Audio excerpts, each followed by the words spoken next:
ॐ सहनाववतु सहनौ भुनक्तु सह वीर्यं करवावहै तेजस्विनावधीतमस्तु मा विद्विषावहै। ओम शांति शांति शांति। वेदांत दर्शन की 28वीं कक्षा। वेदांत दर्शन के प्रथम अध्याय के चौथे पाद का पिछली कक्षा में प्रारंभ का भाग देखा था। जगत जन्मादि, जगत की जन्म आदि का कारण प्रकृति नहीं है, परमात्मा है। जन्म धारण प्रलय, प्रकृति तो स्वयं, मूल प्रकृति तो स्वयं कार्य रूप में आती है, तो वो उसको बनाने वाली नहीं है। तो परमात्मा जगत जन्मादि का कारण है चेतन होने से। उपादान कारण के रूप में प्रकृति है, लेकिन निमित्त कारण के रूप में प्रकृति को हम स्वीकार नहीं कर सकते। और इसमें उपादान और निमित्त को छोड़ भी दें एक बार, तो जैसे ईश्वर इसका कारण है ये कथन मिलता है, ऐसे ही कहीं पर प्रकृति कारण है ये भी वचन मिलता है। तो जब प्रकृति कारण है ये कथन किया जाता है तो और कोई कारण नहीं है, ये साथ में भावना जुड़ी हुई है, इसलिए ये प्रश्न है। लेकिन सामान्य रूप से जैसे हम परमात्मा को निमित्त कारण मानते हैं, प्रकृति को उपादान कारण मानते हैं, दोनों को ही कारण मानते हैं, वहां प्रश्न नहीं उठेगा। जहां परमात्मा को जगत के जन्मादि का कारण माना गया, वहां एकत्व रूप में माना गया, और कोई नहीं है, वही है कारण, मूल कारण वही है, इस रूप में कथन है।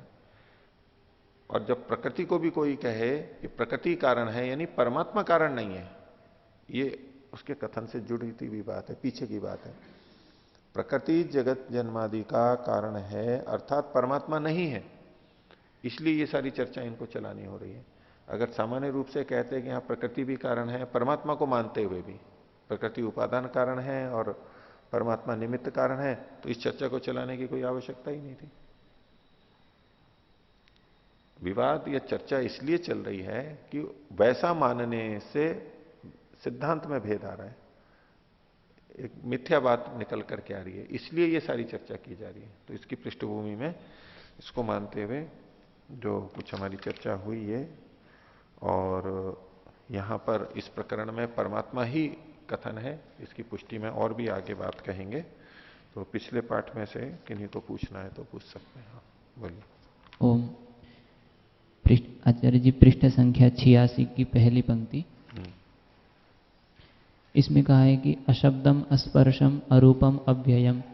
तो पहले इसमें शंका की कि ये तो प्रकृति में भी घट सकता है ये वचन, लेकिन इसमें जो एक शब्द आया है अस्पर्शम, अगर मूल प्रकृति को अस्पर्श माना जाए तो उससे सृष्टि की उत्पत्ति कैसे होगी? क्योंकि अगर उसके जो कण हैं वो अस्पर्श होंगे तो आपस में संयोग होगा ही नहीं, क्योंकि बिना स्पर्श के संयोग संभव ही नहीं होता।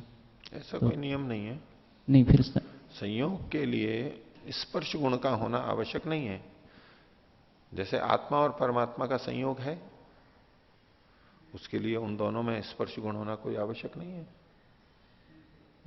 स्पर्श गुण की कोई आवश्यकता नहीं है। अगर स्पर्श गुण नहीं होगा तो कोई वस्तु इधर से आ रही है, दूसरी वस्तु यहाँ है, तो दोनों जब आपस में जाएंगी तो एक दूसरे को पार करके निकल जाएंगी, तो फिर आपस में संघात कैसे बनेगा? नहीं, वो ठीक है, लेकिन आप उसको संयोग के लिए मत कहिए। संयोग गुण एक अलग चीज हो गई, वो स्पर्श वाले चीजों में भी हो सकता है और अस्पर्श वाले में भी हो सकता है। दूसरा, यहां जो ये गुण कहे गए हैं, ये आप अस्पर्श को ही क्यों कहें, आप बाकी सबके लिए भी कह सकते हैं।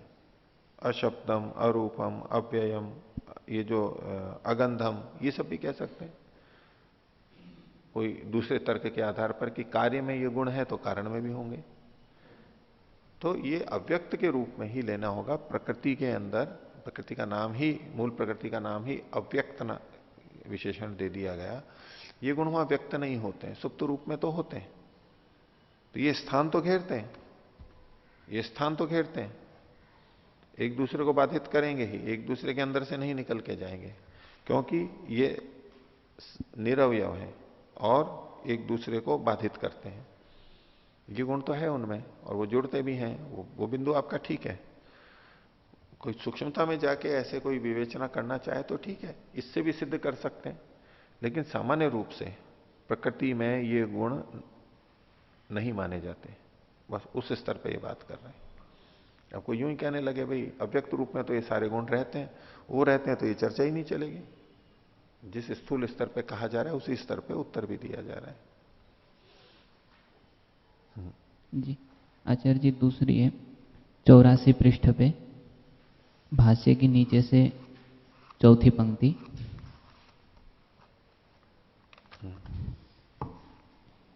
इसमें उपनिषद का एक मंत्र है, यथोर्ण नाभि सृजते गृह्णते च। तो इसमें 3 दृष्टांत दिए और एक दाष्टांत को समझाने के लिए, लेकिन इसमें जो अंतिम है कि तथा अक्षरात् संभवती है विश्वम, तो उसी प्रकार से अक्षर से विश्व उत्पन्न होता है। तो इसके जो तीनों दृष्टांत इसमें कैसे घट रहे हैं? क्योंकि एक जगह पे कहा कि यथा पृथिव्याम औषधयः संभवन्ति, वहाँ आधार के रूप में कहा, और यथोर्ण नाभि सृजते गृह्णते च यहाँ कर्ता के रूप में कह रहे हैं कि जैसे उर्ण नाभि उसको बनाती है और वो करती है। और तीसरा दृष्टांत में केवल निमित्त के रूप में कह रहे हैं कि यथा सतः पुरुषात् केसलोमानि संभवन्ति। तो तीनों तरह घटा सकते हैं दृष्टांत के कुछ कुछ अंश जो भी घटते हैं। तो एक में आपने स्वयं ने कहा कि कर्ता के रूप में कथन है, जैसे कि, लेकिन यहां जो शरीर कहा गया उसको तो अक्षरात यहां पर 2 तरह से अर्थ किया जाता है। कुछ इसको ब्रह्म भी कहते हैं सीधा परमात्मा, और कुछ ब्रह्म के शरीर से ये भी अर्थ करते हैं। तो मकड़ी वाले उदाहरण में जड़ स्थूल शरीर भी है और अंदर चेतन भी है, और चेतन और प्रकृति जड़ दोनों मिलकर के फिर उससे ये निर्माण चल रहा है। ठीक है, ये एक आपने बता ही दिया। अब जैसे पृथ्वी से औषधियां उत्पन्न होती हैं, उसमें भी आपने बता दिया कि पृथ्वी उसका आधार है। ठीक है, ये अंश लिया जा सकता है, उसके आधार से ये सब सारे के सारे होते हैं। और चौथा है कि जैसे शरीर से केशलोम आदि निकलते हैं, नख आदि निकलते हैं, तो ये शरीर में आत्मा के चेतन के रहते हुए नख रोम आदि निकलते हैं, तो बिना प्रयत्न के निकलते हैं। मकड़ी जब जाला बनाती है वो तो सब प्रयत्न, भाई मेरे को जाला बनाना है, अब नहीं बनाना है, इतना ऐसा बनाना है, इतना बड़ा बनाना है, ये एक सप्रयत्न क्रिया हो रही है। और नख रोम आदि का निकलना है वो कैसा है? बिना प्रयत्न के, अप्रयत्न। हाँ, इतना है कि वहां चेतन आत्मा होना चाहिए, नहीं तो शरीर से ये नहीं निकलेंगे। तो ऐसे ही कुछ चीजें परमात्मा के होते हुए सहज ही प्रकृति में होती रहती हैं। एक है कि परमात्मा सप्रयास कुछ कार्यों को करता है, एक है कि परमात्मा के रहते उसकी व्यवस्था में बस उपस्थिति मात्र से, व्यवस्था से, साक्षात वो नहीं कर रहा है लेकिन उसकी व्यवस्था से बस वो हो रही हैं। इसमें प्रयत्न रहितता और सप्रयत्न, ये 2 तरह से क्रियाओं को देखा जा सकता है, हम भेद कर सकते हैं। ऐसे उहा करके ही कुछ ना कुछ संगति, जो सादृश्य हम देख सकते हैं, जो घटता है सिद्धांततः ठीक घटता है, उसको हम लगा सकते हैं। आचार्य जी, इसमें जो 3 दृष्टांत हैं उनसे ऐसा भी कोई कह सकता है कि मतलब जो इस वचन को कह रहा है उसको पता, मतलब निश्चय नहीं है कि वो करता है या केवल आधार रूप में है या केवल उसके होने मात्र से सब चीजें हो रही हैं? क्योंकि तीनों तरीके का कथन किया तीनों तरह का कहा, उसमें संशयवाचक कौन सा वर्ण है? अगर जैसे ये होता है, जैसे ये होता है, जैसे ये होता है, नहीं, अगर निश्चित होता तो फिर ऐसे ही होता है, वो बनाता ही ऐसा। अलग अलग चीजें कहने के लिए कह सकते हैं। संदेहास्पद शब्द कौन सा है इसमें? कुछ नहीं है। तीनों का कथन करना ऐसा, तीनों का कथन तो कोई बात नहीं है। अब किसी ने मान लीजिए कोई ऐसा फल हो, आजकल वो एक, मतलब कोई भी फल हो, आप ले, कौन सा फल लेंगे आप? हैं? नहीं, जो थोड़ा अपरिचित सा लेंगे ना, उसको समझाने के लिए। हैं? किनो? कीवी, हाँ कीवी, आपने ठीक समझा। वो चीकू जैसे जो आते हैं, हाँ, मेरे मन में उसी का चित्र आ रहा था, मेरे को नाम याद नहीं आ रहा था उसका। एक फल आता है आजकल, उसमें तो उसके लिए क्या कहेंगे, वो कैसा होता है? चीकू जैसा। और एक से काम नहीं चलेगा, कई बोलने पड़ेंगे हैं। कीनू देख लो, कीनू, कीनू आता है ना? कीनू कैसा होता है? संतरे जैसा। और मौसमी जैसा।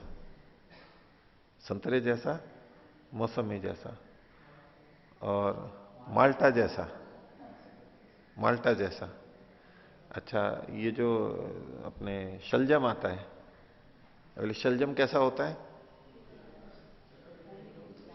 शलजम कैसा होता है? चुकंदर जैसा। और शलजम कैसा होता है? मूली जैसा, गंध स्वाद में थोड़ा, रस के अंदर। आकार की दृष्टि से देखेंगे तो कुछ और कहेंगे, इसकी दृष्टि से कहेंगे तो वो कुछ और कहेंगे।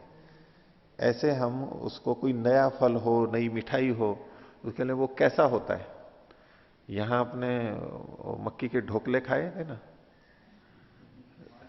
मक्की के ढोकले, तो वो कैसे होते हैं, किस जैसे होते हैं, थोड़ा बताओ। इडली जैसे। और कचौड़ी जैसे। और आकार की दृष्टि में बताना है, कचौरी जैसे होते हैं, मठड़ी जैसे होते हैं।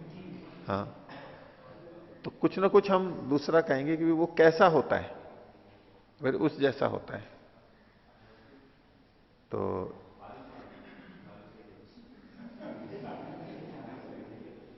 किसी एक चीज को बताने के लिए हम कई दूसरे चीजें कहते हैं, भाई उस जैसा होता है, उस जैसा होता है।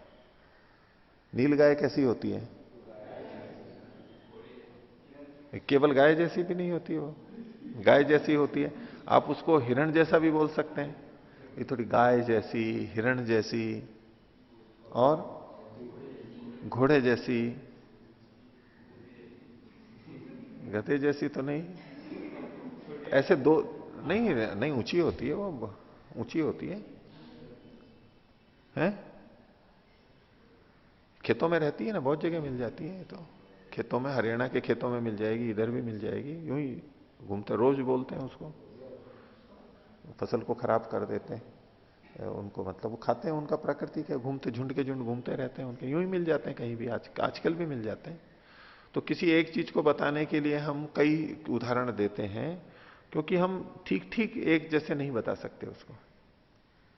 अब जैसे वो अंधों वाला उदाहरण है हाथी का, हाथी कैसा है? हाथी कैसा है, ये ज्यादा उपयुक्त हो गया उदाहरण। हाथी कैसा है? तो बोले पंखे जैसा है, खंबे जैसा है, दीवार जैसा है, रस्सी जैसा है। ऐसे कुछ कुछ जो जो भी बोल रहे हैं। तो एक ही व्यक्ति बोले हाँ ये उस जैसा है, ये उस जैसा, क्योंकि पूरा जान नहीं पा रहे हैं उसको, और समझाने के लिए उदाहरण दे रहे हैं, भाई इस तरह का होता है। ठीक है, और किन्हीं को बोलिए। अच्छा जी, पहले सूत्र में ये जो मकड़ी के शरीर जाल वाला उदाहरण दिया गया है, तो इससे फिर अद्वैत को हम कैसे खंडित करेंगे? इससे अद्वैत को, अद्वैत को, इससे अद्वैत सिद्ध कैसे हो रहा है? वो ये कहते हैं कि परमात्मा ने अपने से बना दिया, अपने में अपने आप को कन्वर्ट कर दिया। मकड़ी ने बनाया, एक ही चीज है। ठीक है, तो इसमें पहला तो यही कहते हैं कि भाई मकड़ी जो है वो शरीर है ना, और उसके अंदर चेतन भी बैठा है, दो चीजें हैं ना। जाला जो निकल रहा है वो मकड़ी में स्थित आत्मा में से निकल रहा है या शरीर में से निकल रहा है? मकड़ी में स्थित जो आत्मा है उससे निकल रहा है ये जाला, या तो शरीर से निकल रहा है उसके?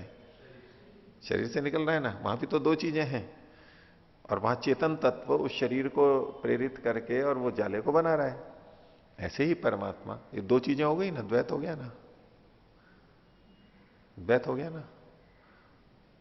और उनको कहें कि अच्छा ये जो मकड़ी जाला बनाती है, करती है, ये इसका देखने वाला कौन है?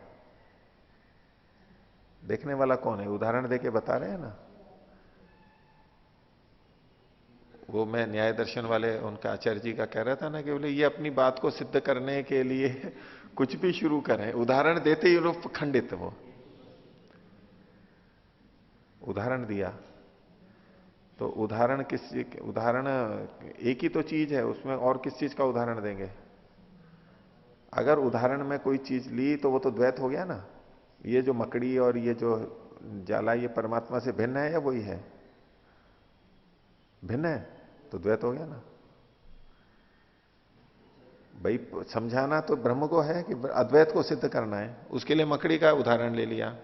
तो उदाहरण भिन्न होता है या वही होता है? भाई वही उदाहरण होता है क्या? कभी कभी भी उदाहरण तो हमेशा दूसरा ही देना पड़ता है। जैसे ही उदाहरण लेके आएंगे दूसरा हो जाएगा वो। उनके पक्ष में अगर अद्वैत को ही मानेंगे, यदि अद्वैत ही है तो आप उदाहरण नहीं दे सकते कोई, और आप उदाहरण दे रहे हैं तो द्वैत हो ही गया। उदाहरण देते ही द्वैत आएगा उनका, सिद्ध नहीं कर सकते वो अपनी बात को। और आत्मा और शरीर इस रूप में भी भेद हो गया, यहां पर भी आया। अद्वैत तो खंडित ही खंडित है। नहीं, वो अगर ये कहें जो उदाहरण आप दूसरा तत्व मान रहे हो, वो तो उसी का ही दूसरी फॉर्म है, अलग से थोड़ी ना है। रोटी की चाहे पूरी बना ली, चेतन आत्मा है या नहीं है उनसे पूछो। भाई ये जो मकड़ी है इसमें ब्रह्म है या नहीं है? है। ब्रह्म है। और ब्रह्म सर्वव्यापक मानते हैं ना वो। हाँ जी। और ब्रह्म का भी वो जीव रूप है, ठीक है। तो शरीर से भिन्न हुआ ना वो। चलो उस पे नहीं जाओ, आप इस पे आओ कि ये जो उदाहरण दे रहे हैं, उदाहरण दृष्टांत दार्ष्टान्त से भिन्न होना चाहिए या वही होना चाहिए? भिन्न होना चाहिए ना। तो ये जो दृष्टांत दे रहे हैं मकड़ी का, ये भिन्न दे रहे हैं या वही दे रहे हैं? दे रहे हैं कि वही दे रहे हैं? वही दे रहे हैं। तो वही दे रहे हैं तो दृष्टांत होता ही नहीं है। वही तो दृष्टांत तो वही होता ही नहीं है। तभी तो ब्रह्म से भिन्न जो जो साध्य है उसी को ही दृष्टांत बना करके आप सिद्ध करोगे तो सिद्ध ही नहीं होगी बात। वो कहते हैं कि सिद्ध क्या करना है जब है ही एक चीज। तो फिर बोल क्यों रहे हैं? सिद्ध क्यों कर रहे हैं? मतलब सिद्ध करने का प्रयास करते ही, उदाहरण लाते ही तो अद्वैत खंडित है, बिल्कुल ही खंडित है।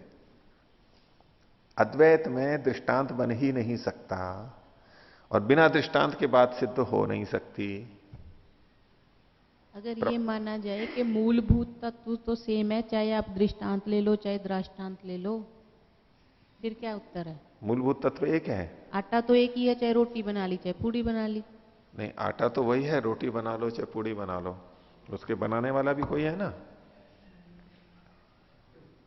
बनाने वाला वो बनाने वाला भी आटा ही है क्या?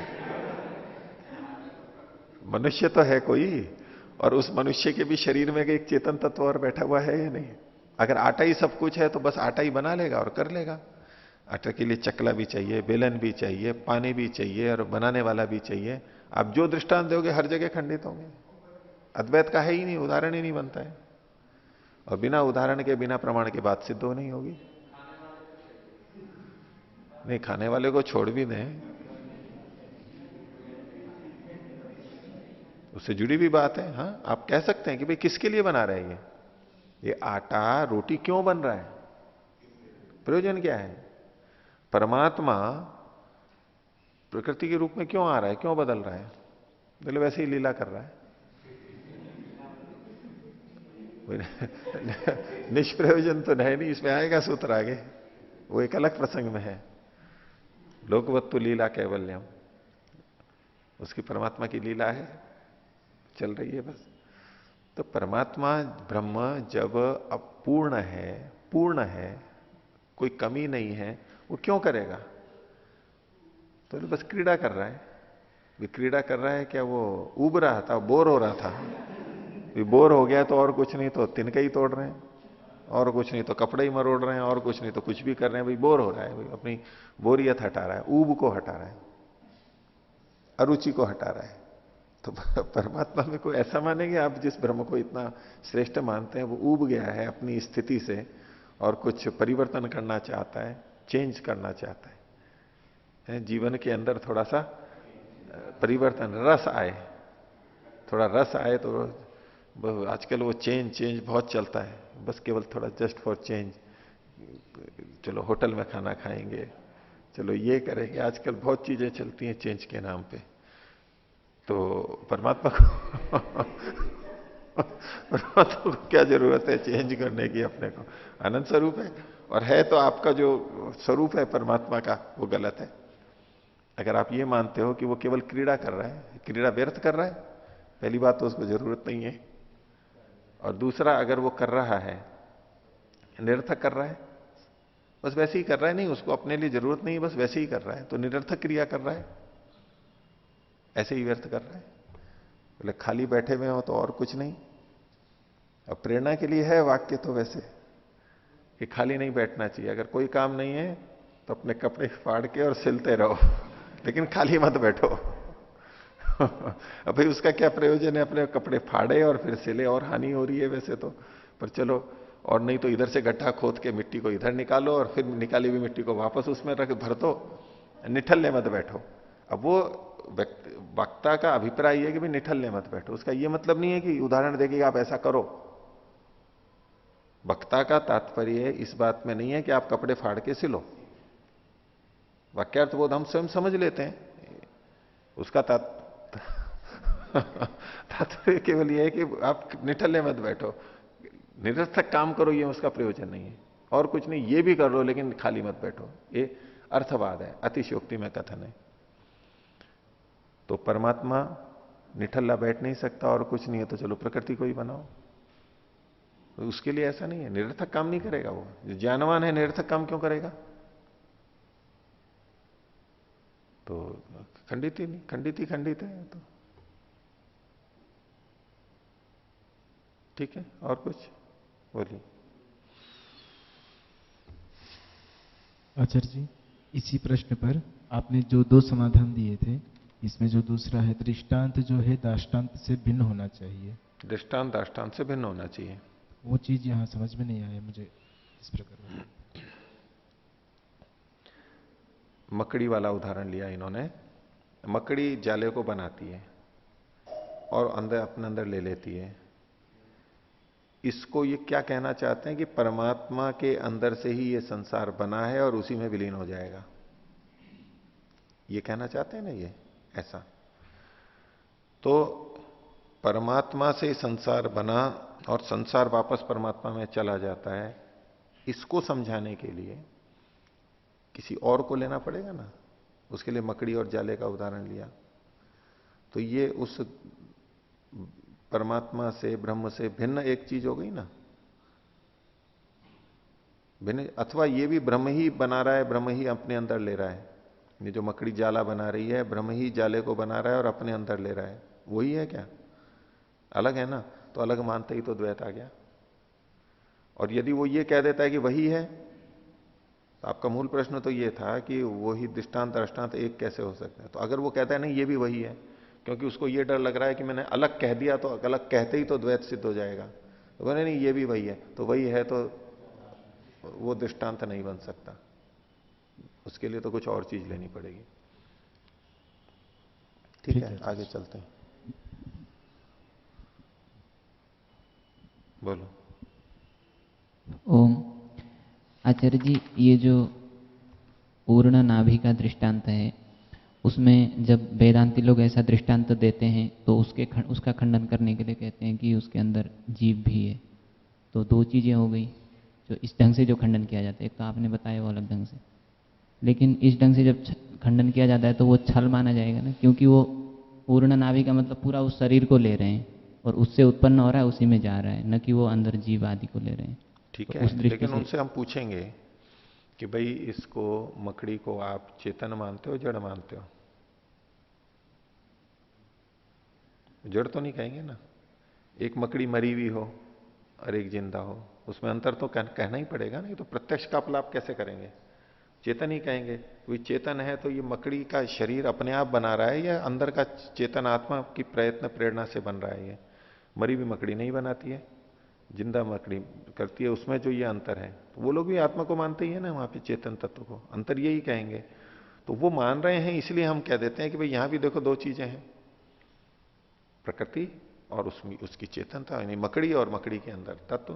तो यहां भी जो अगर आप ये उदाहरण दे रहे हो तो परमात्मा इस प्रकृति के अंदर है और उस सृष्टि को बनाता है, ये तो हम मान ही रहे हैं ना।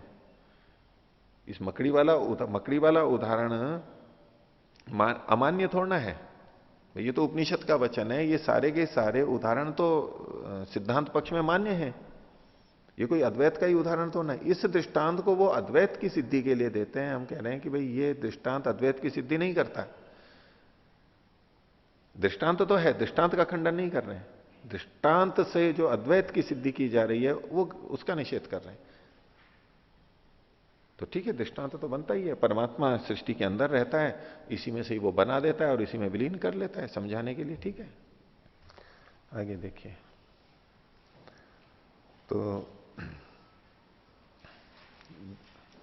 परमात्मा ही जे के रूप में उपादेय है मोक्ष की सिद्धि के लिए, इत्यादि जो सारी बात चल रही थी 5वें सूत्र में, वदति इति चेत न प्राज्यो ही प्रकरणात्।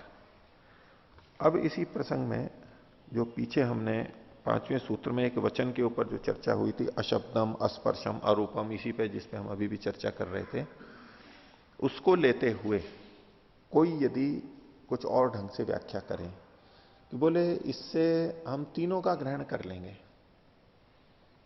यहां जो लक्षण बताए गए वो परमात्मा पे तो घटते ही हैं और प्रकृति पे भी घटते हैं, ये पीछे भी बताया।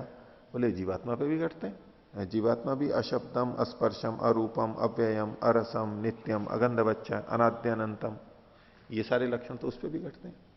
तो तीनों का ग्रहण हो जाएगा। तो तीनों को ही हम मान लें, तीनों ही जे के रूप में मान लें और तीनों ही इसके कारण है ऐसा मान लें, तो उसका यहां पर निषेध किया गया कि तीन का जो कथन है वो ऐसा यहां ग्रहण नहीं हो सकता, वहां तो प्रसंग परमात्मा का ही है। एक तरह से तो ये व्याख्या की गई है। दूसरा, इसको तीन संख्या को उस प्रसंग में कठोपनिषद का ये प्रसंग है, तो नचिकेता और यम का संवाद है। नचिकेता ने 3 प्रश्न किए थे, 3 वर मांगे थे। प्रश्न के जो है वो वर जो 3 मांगे गए उसमें उसने 3 बातें रखी थी और यमराज ने, यमाचार्य ने 3 बातें वहां कही थी। उन 3 के अंदर एक तो पिता के बारे में उसने कहा था, दूसरा अग्नि के बारे में जानने की इच्छा की थी, वर मांगा था अग्नि का, और तीसरा परमात्मा के बारे में कहा था। ये 3 वहां पर थे और उस 3 में अंत में परमात्मा आया था और परमात्मा का ही वर्णन चलते चलते चलते ये अशब्दम, अस्पर्शम, अरूपम ये चीज आई है जिसके ऊपर चर्चा चल रही थी, या जिसपे पूर्व पक्षी ने एक संक्षेप आक्षेप किया कि ये वचन प्रकृति का वाचक हो सकता है, ये जो कथन था। तो ये 2 तरह से इस सूत्र की व्याख्या करते हुए उसका समाधान किया गया है। भाष्य में पंक्तियों को देखेंगे। सूत्र है त्रयाणाम एव चैवम उपन्यास प्रश्नश्च। त्रयाणाम एव च, तीनों का ही, 3 का ही, एवं उपन्यास प्रश्नश्च। उपन्यास का मतलब वो बात रखी गई है, प्रश्न है और फिर उसका उपन्यास यानी उत्तर दिया गया है, समाधान किया गया है। तो 3 का ही किया गया है, ये 3 का ही किया गया है। भाष्य देखिए, तत्र पूर्वोदाहृते, पहले जो उदाहरण दिया था इसी 68वें पृष्ठ पर सबसे ऊपर की पंक्ति में, यहां भी उद्धृत कर रहे हैं, अशब्दम, अस्पर्शम, महत परम, ये कठोपनिषद का 3:15। इति वचने अव्यक्तम प्रधानम स्वीक्रियेत तरही, अगर यहां पर प्रधान को स्वीकार करें, जैसा कि पूर्व पक्षी पीछे कह रहा था कि यहां प्रधान को मान लेंगे, प्रकृति को, तो यदि प्रधान को मानते हैं तो कथम न त्रय एव ईश्वरो जीव प्रकृतिश्च पदार्थ स्वीक्रियेरन, तो यहां फिर ईश्वर जीव प्रकृति तीनों ही क्यों ना स्वीकार कर लिए जाए। जिस आधार पर आप प्रधान को ग्रहण कर रहे हो केवल इसी श्लोक को देखते हुए, और इस श्लोक में भी जो इसके कुछ लक्षण बताए गए हैं इनको देखते हुए यदि आप प्रधान का ग्रहण करते हो तो इनके आधार पर तो बाकी दोनों का भी, यानी तीनों का कुल मिलाकर के ग्रहण कर लेना चाहिए, वो स्वीकार करने चाहिए। और यदा त्रयोपि सामान्य धर्मेण शब्दादि विहीना, तीनों ही ईश्वर जीव प्रकृति जब सामान्य रूप से शब्द आदि से रहित हैं, ये गुण धर्म ऐसे हैं जो सामान्य है, सबके समान है, शब्दादि विहीना, महतश्च पराह सूक्ष्म संति, और वहां जो ये कहा था महता परम, महतत्व से परे हैं, तो महतत्व से भी सूक्ष्म है, महतत्व से सूक्ष्म प्रकृति भी है, महतत्व से सूक्ष्म आत्मा भी है, महतत्व से सूक्ष्म परमात्मा भी है, तो ये भी लक्षण घट रहा है, उससे सूक्ष्म है। तो त्रयाणाम एवं प्रश्न प्रतिनिर्देशन च भवितव्यम, तो फिर प्रश्न आपको तीनों से संबंधित करना चाहिए। एक का ही आपने क्यों कहा कि इस वचन से प्रकृति या अव्यक्त सिद्ध होता है, अव्यक्त इसका कारण है, ऐसा क्यों एक ही क्यों कहा आपने? अगर यही लक्षण देख रहे हो तो आप तीनों का कहते, लक्षण ही घटाने हैं। तो तो इस तरह से उनका खंडन करते हुए अंत में उपसंहार कर रहे हैं, वस्तु तो नात्र तथा प्रसंग, यहां इन तीनों का प्रसंग नहीं है। प्रसंग अस्तु परमात्मा ने एव अस्ति तस्मात् स एव अत्र ज्ञेय, प्रसंग केवल परमात्मा का है। पीछे से जो प्रकरण आ रहा है, और मृत्यु मुखात प्रमुच्यते, ये भी एक इन्होंने यहां से इस श्लोक से लेकर के कि परमात्मा को जान के ही मृत्यु मुख से छूटने की बात कही गई है। कहीं ये नहीं लिखा आत्मा को जान करके मृत्यु मुख से छूट जाता है जीवात्मा को, और न ये कहा कि प्रकृति को जान करके मृत्यु मुख से छूट जाता है। ऐसा नहीं वर्णन आता है। कई लोग ऐसा कहते हैं, ये आत्मा को जान लिया तो बस मुक्ति हो गई, वो परमात्मा को स्वीकार ही नहीं करते। लेकिन वैदिक परंपरा में यह सब जगह परमात्मा को जान के ही मृत्यु मुख से छूटने की बात है, मुक्ति की प्राप्ति की बात है। तो ये एक तरह से हुआ। इतना हो गया स्पष्ट। इसी सूत्र की अब दूसरी ढंग से व्याख्या कर रहे हैं। तो अथ अपरो व्याख्या मार्ग, दूसरी शैली से कर रहे हैं।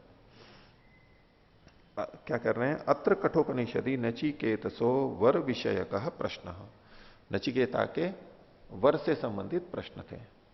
तो नचिकेता के पिता ने उसको अपने घर से निकाल दिया और कहा मैं तेरे को यमराज को देता हूं, दान कर दूं। नचिकेता ने पूछा मेरे को किसे दे रहे हो आप? सर्वस्व दान कर रहे हो तो मेरे को किसके दे रहे हो? मैं भी आपका बेटा हूं, आपकी संपत्ति हूं। उसको यमाचार्य को दे दिया गुस्से में आके। वो वहां घर गया, 3 दिन भूखा बैठा रहा। यमाचार्य आए तो उनको दुख हुआ, उन्होंने कहा अच्छा 3 वर मांगो। वो 3 वरों के साथ साथ जुड़े हुए प्रश्न है, वो कुछ जानना चाहता है, वो वर की पूर्ति के रूप में प्रश्न है। इसलिए इन्होंने कहा नचिकेतसो वर विषय का प्रश्न। क्या है प्रश्न? तो वर विषयक था। जो सूत्र में प्रश्नश्च है वो तो वर से संबंधित प्रश्न है। और यमस्य च उपन्यास, और यम के द्वारा जो कहा गया वो था उपन्यास। सूत्र में जो उपन्यास प्रश्नश्च, इसको खोल रहे हैं। तो यमस्य च उपन्यास, और उपन्यास को इन्होंने खोल दिया आगे कथन विन्यास, कथन का विन्यास, कथन की शैली, एक प्रारूप। उपन्यास अर्थात कथन विन्यास, इसी को आगे खोल दिया प्रतिवचन क्रमश्च, प्रतिवचन क्रम। प्रतिवचन मतलब प्रत्युत्तर। वचन तो हो गया प्रश्न के रूप में, और प्रतिवचन उसके बदले में उसको सुन के ध्वनि प्रतिध्वनि, ऐसे।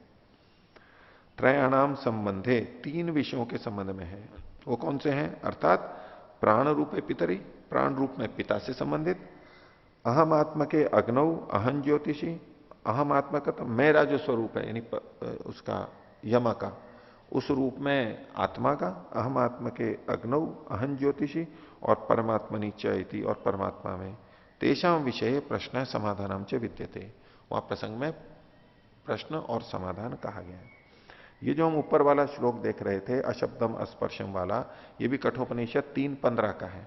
और कठोपनिषद के प्रारंभ में ये प्रश्न उत्तर आए हैं। तो ये भूमिका क्या चल रही थी उसको ये इसके माध्यम से दिखा रहे हैं कि प्रश्न तो 3 ही थे, वहां पर प्रकृति की कोई बात ही नहीं थी। जो पूर्व पक्षी प्रकृति को लेकर के कह रहा था, बोले प्रकृति का तो कोई प्रश्न ही नहीं था, प्रकृति का तो कोई उत्तर ही नहीं था वहां पर। तो जो क्या प्रसंग था उसको यहां पर इन्होंने ब्रह्ममुनि जी ने प्रस्तुत किया, क्या प्रश्न था और क्या उत्तर था। तो समाधानम च विद्यते, सबसे ऊपर की पंक्ति ये कहते हैं शांत संकल्प। एक तो संकल्प में बिंदी हटा लीजिए, उंगा किया हुआ है। शांत संकल्प सुमना यथा स्यात् वीत मन्युर गौतमो मां अभिमृत्यो हो। तो नचिकेता यमाचार्य को कह रहा है मृत्यु, यमराज है मृत्यु के देवता, यम को है मृत्यु, माम अभी मेरे प्रति, मेरी ओर, गौतम, गौतम कुल वाले मेरे पिता, गौतम गोत्र वाले मेरे पिता कैसे हो जाएं? शांत संकल्प वाले हो जाएं, मेरे प्रति शांत विचार वाले हो जाएं, क्योंकि पिता अशांत हो गए थे। सुमना, प्रसन्न मन वाले हो जाएं, यथा स्यात्, जिससे जैसे हो जाएं, वीत मन्यु, मेरे प्रति क्रोध से रहित हो जाएं, ऐसा मैं चाहता हूं। पहला बार उसने ये मांगा। और पिता को गुस्सा क्यों था राजा को? कि राजा ने जब दान किया तो दान कैसी गायों का किया? जिनको जो दूध देना बंद कर चुकी थी, वृद्ध हो गई थी, रुग्ण थी, ऐसों का दान किया। तो दान तो ऐसों का नहीं किया जाता है। तो पुत्र को अच्छा नहीं लगा, ये कोई दान हुआ क्या? दान में तो हम दूसरे के लिए कुछ अनुकूलता पैदा करते हैं, अब इसमें उल्टी प्रतिकूलता हो जाएगी। जो लेगा भी तो क्या करेगा उसका? तो मांसाहार तो था नहीं कि काट करके चलो मांस ही खा लेंगे या मांस बेच लेंगे और कमा लेंगे, ऐसा तो था नहीं, तो शायद नचिकेता गुस्सा नहीं होता। चलो आजकल बहुत वो चल रहा है बीफ का, गोमांस का, तो यहां तो उसको गुस्सा यही था कि ये सारे दे रहे हैं और इससे कुछ लाभ नहीं होने वाला है, ऐसा ऐसा दान कर रहे हैं और अपने को दानी समझ रहे हैं। तो परेशान था, पिता को कुछ कह नहीं सकता था ज्यादा। तो उसने कहा कि अच्छा आप सबको दे रहे हो तो मेरे को किसको दोगे। अब बच्चे के प्रश्न को सुन के पिता को गुस्सा आ गया, मेरे से प्रश्न करते हैं। तो वो गुस्सा उनका शांत हो जाए, ये पहला वर मांगा उसने 3 वरों में से। तो इति प्रथम प्रश्न, ये प्रश्न कह लीजिए, वर कह लीजिए, एक ही बात है। तो इसका समाधान किया यमाचार्य ने, यथा पुरस्ताद भविता प्रतीत औद्दालकिर आरुणिर मत प्रसृष्ट। ये है उद्दालक, है औद्दालकी, और आरुणी, अरुण का पुत्र, उसको कह रहे हैं मत प्रसृष्ट, मेरे से छोड़ा हुआ। जब मैं तेरे को यहां तू सीखने के जाएगा, वापस जब अपने पिता के पास जाएगा, तो यथा पुरस्ताद, जैसा वो पहले था, भविता वैसा ही हो जाएगा। जैसा पहले मतलब नाराज होने से पहले प्रिय था, वैसा ही तुम्हारे पिताजी वैसे ही हो जाएंगे। मत प्रशिष्ट, मेरे से छोड़े हुए तुम, प्रतीतः, प्रतिइतः, यहां से गया हुआ या तो जाना हुआ, यहां से जान करके जब तुम जाओगे तो वो तुम्हारे पहले जैसे हो जाएंगे। इति तस्य प्रथमस्य समाधान, उसके प्रथम का समाधान था। ये पहली बात हुई, 3 में से पहली बात हुई। दूसरा, सत्वम अग्निम स्वर्गम अध्येशी मृत्यो प्रब्रूहितम श्रद्धानाय मह्यम इति द्वितीय प्रश्न, दूसरा वर है। सत्वम, ये नचिकेता अग्नि को कह रहा है, यानी यमाचार्य को कह रहा है, सत्वम, हे यमाचार्य तुम स्वर्गम अग्निम अध्येशी, स्वर्ग को देने वाली, स्वर्ग के लिए हितकर अग्नि को जानते हो। हे मृत्यु, मृत्यु संबोधन है, तम प्रब्रूहि, उसको मेरे लिए कहो। कैसे मेरे लिए? श्रद्धानाय मह्यम, जो कि मैं श्रद्धा वाला हूं, इसको जानने की इच्छा रखता हूं और श्रद्धा पूर्वक आया हूं, ऐसे मुझको, मैं पात्र हूं और आप मुझको उसके बारे में बताइए। ये दूसरा प्रश्न हुआ। अब उत्तर क्या दिया? प्रते भविमी तदुमे निबोध स्वर्गम अग्निम निहितम गुहायाम। तेरे को, तेरे लिए प्रब्रवीमी, मैं अच्छी तरह से बोलता हूं। तदुमे निबोध, तू मेरी बात को सुन अच्छी तरह से, मैं बोल रहा हूं तू अच्छी तरह से सुन। किसको? स्वर्गम अग्नि, स्वर्ग को देने वाली जो अग्नि है उसको, हितकारी जो अग्नि है उसको सुन। और कहां है वो? निहितम गुहायाम, जो कि गुप्त रूप में है, छुपी हुई है ऐसी।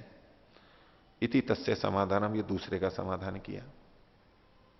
पहले में पिता, दूसरे में अग्नि, प्रकृति तो अभी तक आई नहीं है यहां पर।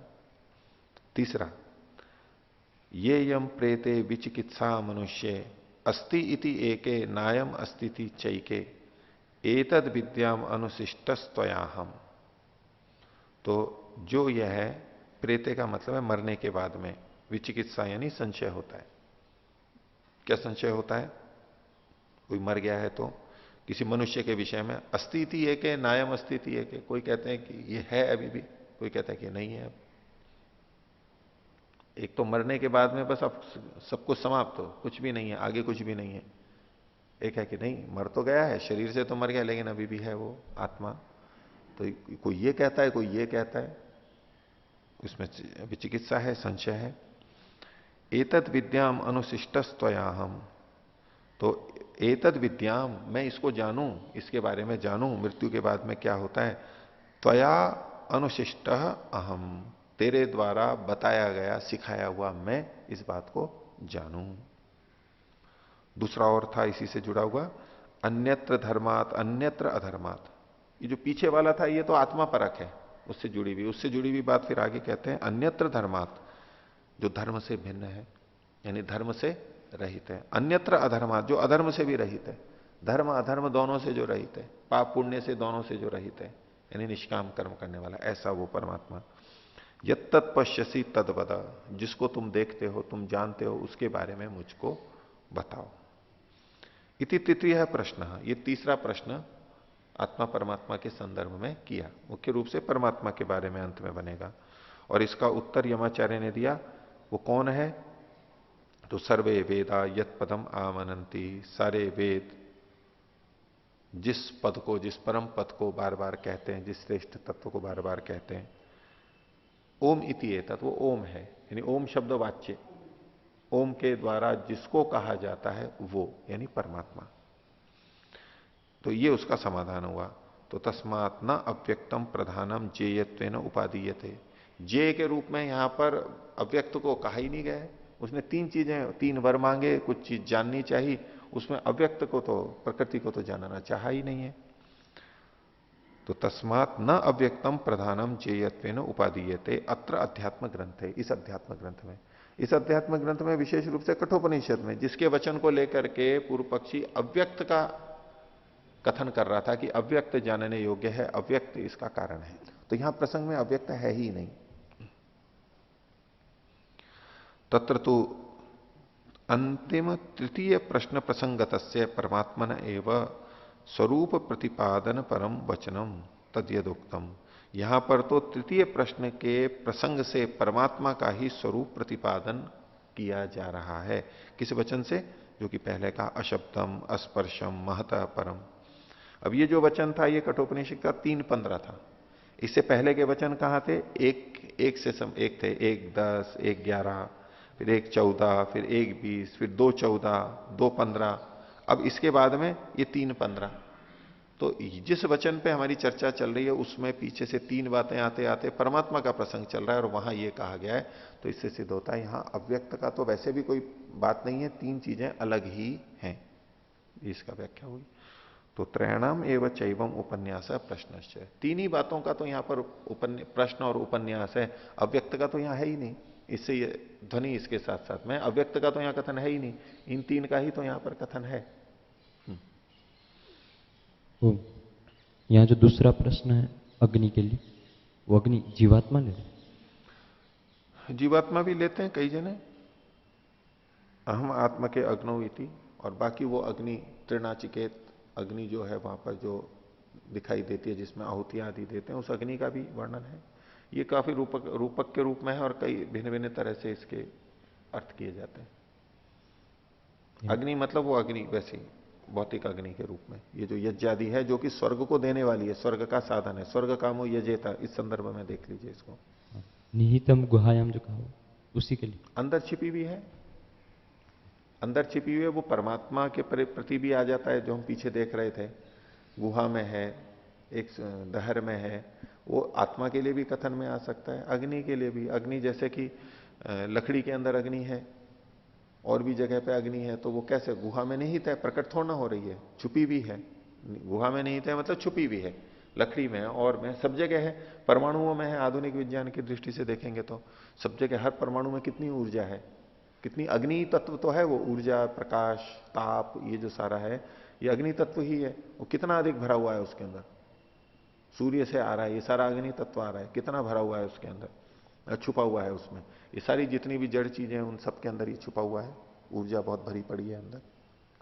अनंत ऊर्जा कह सकते हैं अपनी दृष्टि से, अकूत ऊर्जा आधुनिक विज्ञान की दृष्टि, उसकी कोई सीमा ही नहीं है, इतनी भरी हुई है ऊर्जा, जितना हम काम में नहीं ले सकते इतनी ऊर्जा भरी पड़ी है। ऊर्जा ही ऊर्जा है।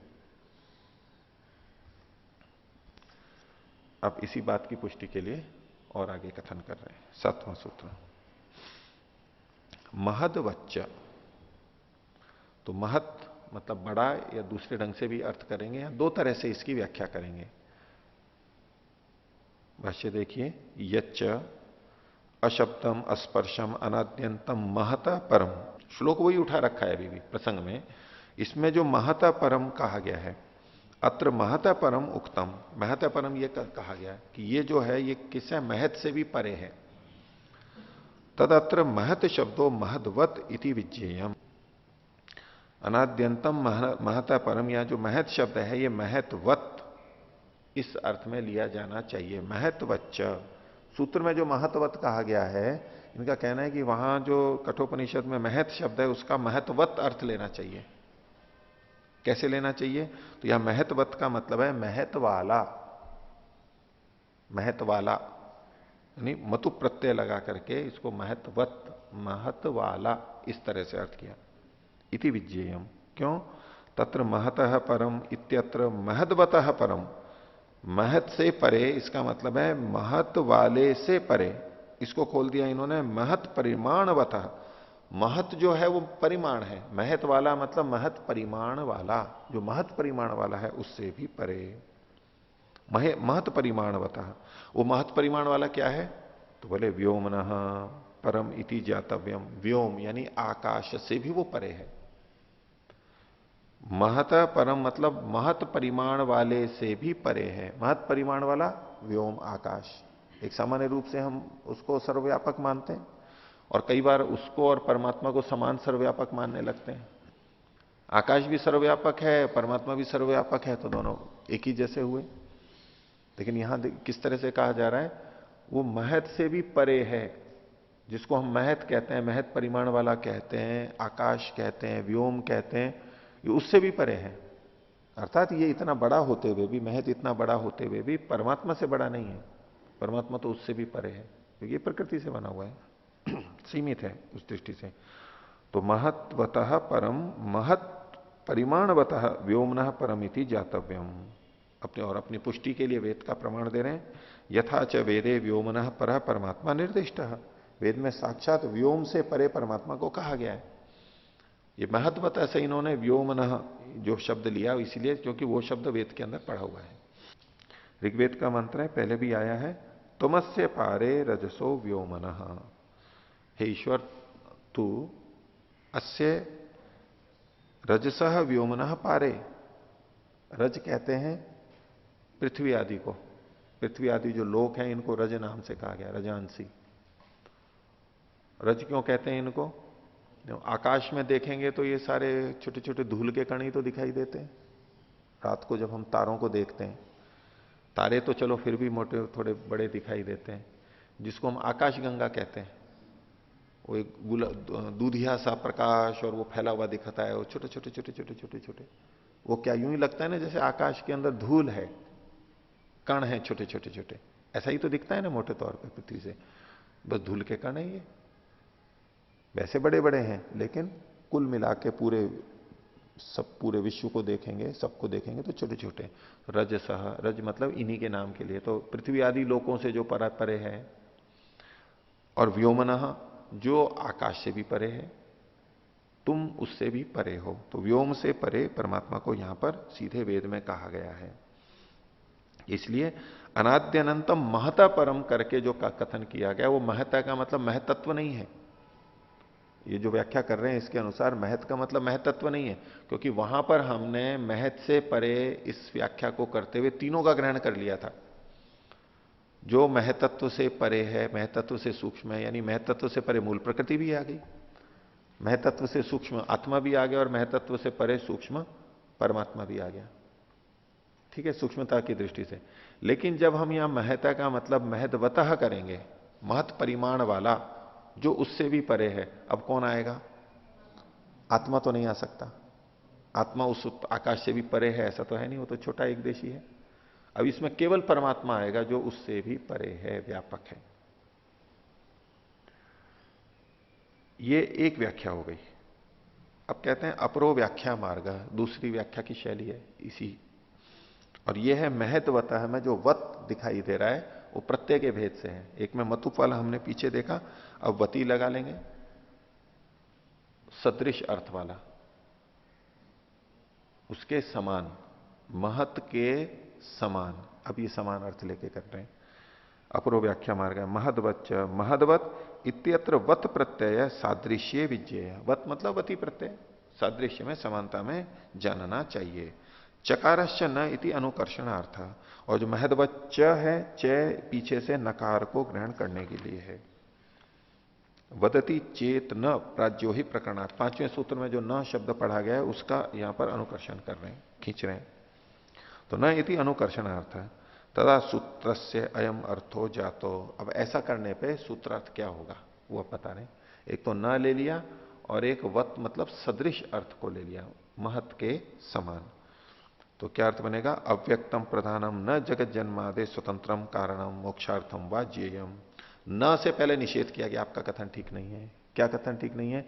कि ये जो अव्यक्त प्रकृति है ये स्वतंत्र रूप से जगत की जन्म आदि का कारण नहीं है और परम मुक्ति प्राप्ति के लिए ज्ञेय भी नहीं है। जगत का कारण और मुक्ति के लिए जे, ये दोनों बातें इसमें नहीं है, निषेध कर दिया। कथम, क्यों नहीं है, उसके लिए महदवत, ये सूत्र का अंश ले लिया, महत्वत।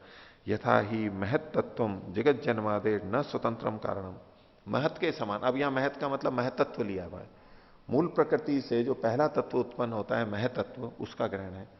जैसे महत तत्व जगत की उत्पत्ति में स्वतंत्र कारण नहीं होता है, किंतु गौणम एव इति, और लेकिन गौण कारण होता है। और ना भी मोक्षार्थम जेयम भवितुम अर्हति यथा ही महत परम अव्यक्तम निर्दिष्टम। और ये जो मोक्ष, मोक्ष की प्राप्ति के लिए भी ये जे नहीं हो सकता अंतिम रूप से, क्योंकि इस महत से परे भी किसी और को कहा जा रहा है। और को कहा जा रहा है मतलब अंतिम रूप से जे तो वो है, पहुंच तो वहां पर बनानी है। तो मोक्षार्थम जेयम भवितुम अर्हति यथा ही महत परम अव्यक्तम निर्दिष्टम तथा अव्यक्तात् पुरुष पर इति उक्तत्वात्, उस अव्यक्त से परे वो पुरुष है। तो पहली बात तो महतत्व और महतत्व से परे अव्यक्त है, और अव्यक्त से भी परे एक और चीज कह दी गई, प्रकृति कह दी गई। दोनों बातें हो गई। देखिए पहले तो कहा था महतत्वम इव तद अव्यक्तम प्रधानम अपनी जगत जन्मादे न स्वतंत्रम कारणम, महत के समान प्रकृति भी जगत जन्मादि का कारण नहीं हो सकती। क्यों? क्योंकि वो गौण ही है और उससे परे परमात्मा है। दोनों चीजें देख लेना, पहले तो महतत्व का कहा था, और महतत्व से परे कौन है, वो अव्यक्त है, और वो अव्यक्त से भी परे कौन है, वो पुरुष है। तो जैसे महत नहीं होता है, जैसे प्रकृति नहीं होती है, जैसे महत नहीं होता है ऐसे प्रकृति भी नहीं होती है कारण, जगत जन्मादि का कारण। क्योंकि महत इसलिए नहीं होता है कि महत से परे प्रकृति कही है, प्रकृति इसलिए नहीं होती कि प्रकृति से परे फिर परमात्मा को कहा गया, वो गौण कारण है, मुख्य कारण नहीं है। महत है परम अव्यक्तम, एक तो ये कहा, और आगे अव्यक्तात् पुरुषः पर, उस अव्यक्त से परे पुरुष है, नीचे कहा गया। आगे अव्यक्त से पुरुष परत्वात् महत तत्व परत्वाश्रयत्वात्, अव्यक्त के पुरुष परक होने से, पुरुष के परक होने का मतलब है अव्यक्त से पुरुष परत्वात् महतत्ववत पराश्रयत्वात्, जैसे महतत्व प्रकृति के आश्रित है, ऐसे ही प्रकृति परमात्मा के आश्रित है, पराश्रय होने से। ये पुरुष परत्वात् मतलब पुरुष के आश्रित होने से। पुरुष है परो अव्यक्ताद इति कथनात् तस्य पुरुषाधीनत्वात् न अव्यक्तम जगत जन्मादे स्वतंत्रम कारणम। तो कि पुरुष जो परे है उस प्रकृति से, अव्यक्त से परे है, इस कथन से पता लगता है कि वो पुरुष के अधीन है, ये उससे परे है, ये उससे भी ऊंचा है, ये उससे भी ऊंचा है, ये उससे भी परे है। तो इनके परमात्मा के ये अधीन है, जगत जन्मादि में स्वतंत्र कारण नहीं है। और न च मोक्षार्थम जेयम इति सिद्धम, और वो मुक्ति प्राप्ति के लिए जेय के रूप में भी नहीं है, अंतिम जेय के रूप में वो प्रकृति नहीं कही गई है। तो यहां तक इन्होंने ये दूसरी व्याख्या भी कर दी। ठीक है, अब इसी विषय में थोड़ा सा विवेचना का भाग प्रारंभ करते हैं। ये शंकर भाष्य, शंकर भाष्य में एक वचन दिया इन्होंने आगे, वहां लिखा है यथा महत् शब्द सांख्य सत्ता मात्रे प्रथमजे प्रयुक्तो न तम एव वैदिके प्रयोगे अभिधत्ते। यथा महत् शब्द, जैसे कि महत ये शब्द, महत नाम का जो शब्द है ये सांख्यों के द्वारा, यानी सांख्य दर्शन वालों के द्वारा, सांख्य दर्शन में सत्ता मात्रे प्रथमजे प्रयुक्तो, सत्ता मात्र के लिए प्रथम जय मतलब जो प्रथम उत्पन्न हुआ है उसमें उसको प्रयोग किया गया है।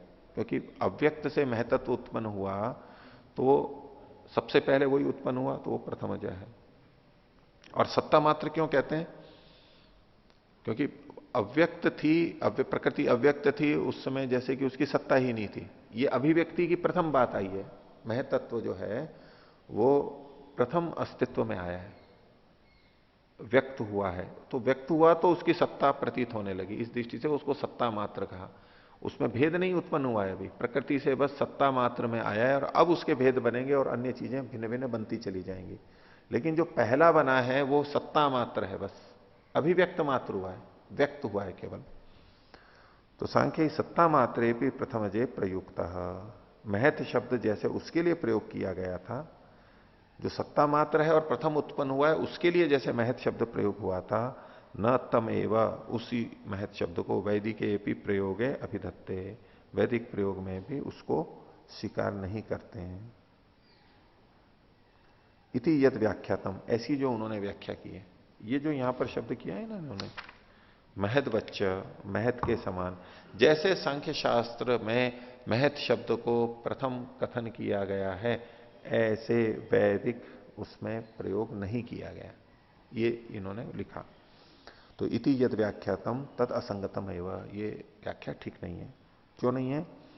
सूत्रे वत प्रत्ययो महत शब्दाद अस्ति।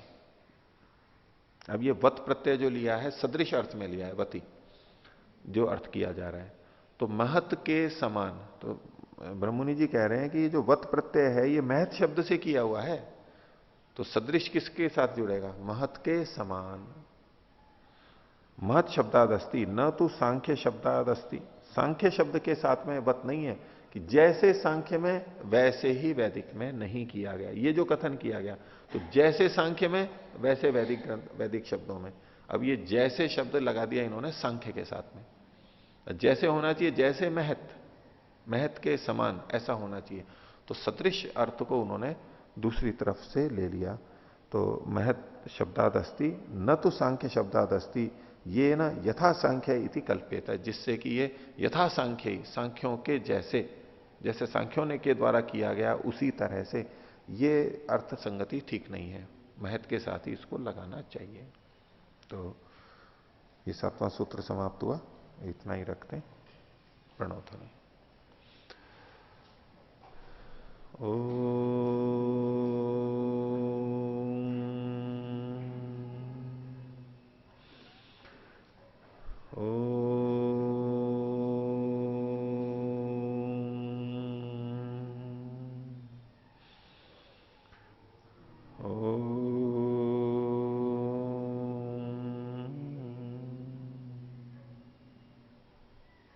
सभी को सादर विवादन। ओम शांति।